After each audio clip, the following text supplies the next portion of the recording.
All right, picture this. A real electronics factory, conveyor belts humming, boxes stacked, deadlines ticking. And then, Siemens hands part of that operation to a humanoid robot. Not a lab demo, not a stage reveal, an actual production floor. So what really happened? Let me walk you through it. For years, this Siemens electronics factory had already gone deep into automation. Over 100 lightweight robots doing their thing. But there was a catch. Every single one of them was static, bolted down. One task, one place, no flexibility. And that's where things started to break down. Because some jobs don't sit still. One of the most brutal ones? Inbound logistics.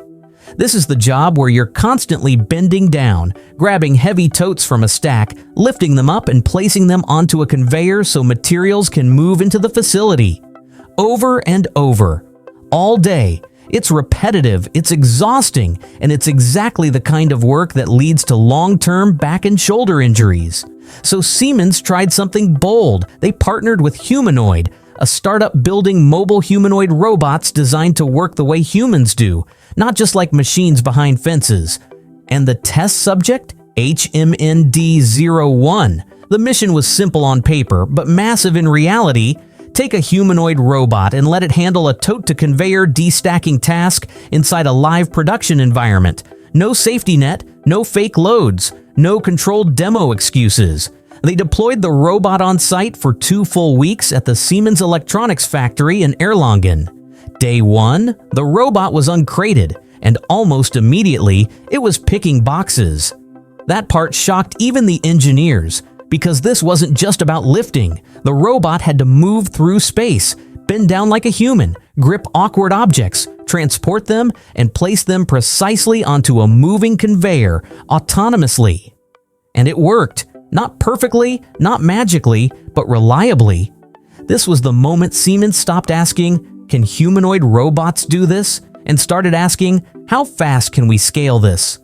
What made this test different wasn't just the robot, it was the way the teams worked together. Siemens engineers and the humanoid team were side by side on the factory floor, iterating in real time.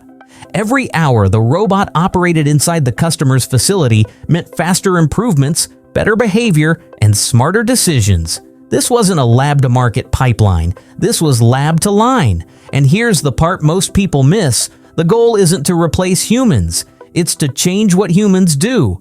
By handing the most punishing, repetitive, unergonomic tasks to robots, Siemens sees a future where people on the shop floor can focus on higher value, more creative, and more meaningful work without destroying their bodies in the process. That's why this matters, because Siemens isn't treating humanoid robots as a gimmick.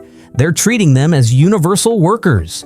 Right now, this is a proof of concept, but over the next 12 months, the plan is to move from a single humanoid robot to a multi-robot pilot deployment doing real work for real customers. And once that happens, factories won't just be automated, they'll be mobile, flexible, human-shaped. This wasn't a headline, this was a warning shot. Humanoid robots have officially clocked in, and this is only the beginning.